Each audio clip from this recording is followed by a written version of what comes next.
Welcome to our 5 on 5. We're pleased to be joined by Fire Chief Brian Fish from Medford Fire and Rescue. Chief, how are you doing today? Doing well, thank you. Very good. Thanks for being here. So before I kind of want to get into some numbers, let's talk about this interesting fire we had recently with a dishwasher. Is that something you guys see often? I've never heard of that. No, that's fairly unusual.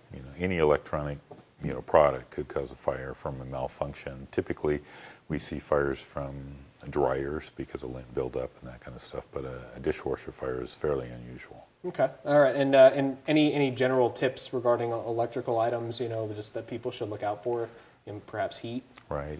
Any kind of electrical appliance, you should make sure that they're unplugged if you're leaving your house. The toasters and those kind of things that can cause a problem. As far as heaters, especially when it's warm, we get some warm days, and then all of a sudden we get a cool night or spell, and so you might have put something up against a space heater, for example, and now it kicks on in the night when it gets cooler. So be careful of those kind of things. Keep an area around the space heater for protection. So. Okay. Now, I think recently, in 2014, we had 50 Oregonians lose their lives in fires or fire-related injuries.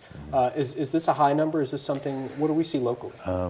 We haven't had a fatality in Medford specifically, in the rural district around us, since 2011, and we had 2 fatalities that year. It was about 5 years before that we had some more. So we've been pretty blessed lately with that.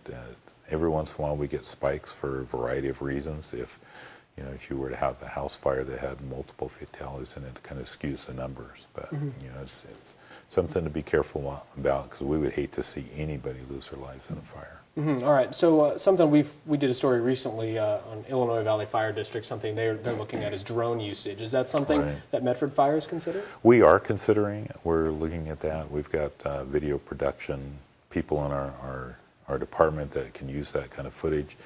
For training, it's real simple that we can control and do that. On a fire, for example, we might be able to fly that up and get an aerial view, so a lot of different angles that might help us, not just the fire itself, but afterwards for training and certainly for investigation purposes.